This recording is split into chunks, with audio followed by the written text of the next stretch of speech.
According to Small Business Association, 50% of businesses fail within the first 5 years. I am the co-founder of Major Bloom. It's a marijuana company based here in Massachusetts. And my co-founder and I, Lori Lucien, we started working on this project back in 2016. Here we are close to 2020. We've seen zero to little profits. Are we a failure? The answer to that question is no. In fact, we are one of the most dynamic businesses in our space, and we'll get into that in a minute. So what that really did, what that question was triggered, thinking about individuals, thinking about artists who might not have turned profits or might not have reaped the benefits of high returns. They don't consider themselves failures though, and the reason being is because success is defined within us, and it shouldn't be tied to just profits and losses and returns really. So even though Lori and I have not or have seen little return or little profit, we're not a failure business. But we have experienced things within our business that we still wouldn't even consider failures because they're lessons. You learn from failures really, and at that point they're not failures. So where does that lead us now? So we decided to do a podcast, and the decision was that we'll do an episode every month. And here we are 7 months into the year, and we've done 3 episodes. So we failed at hitting that obligation that we set forth for ourselves.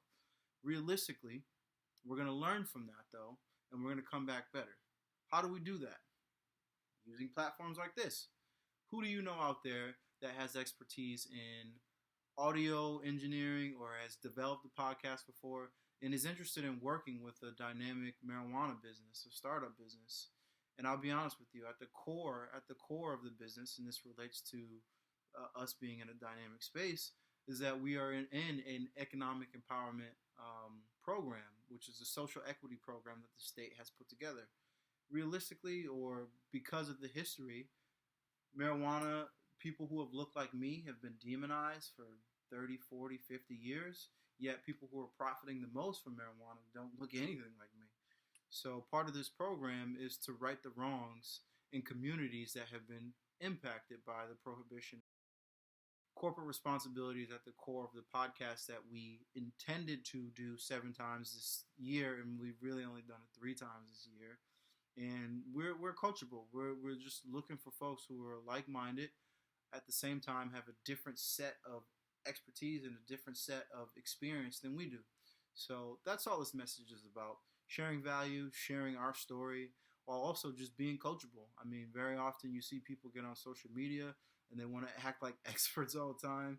Lori and I are not in that position. We're not that type of people.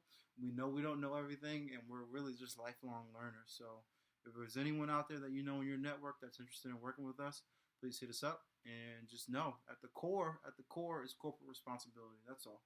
So much love to you guys. Peace.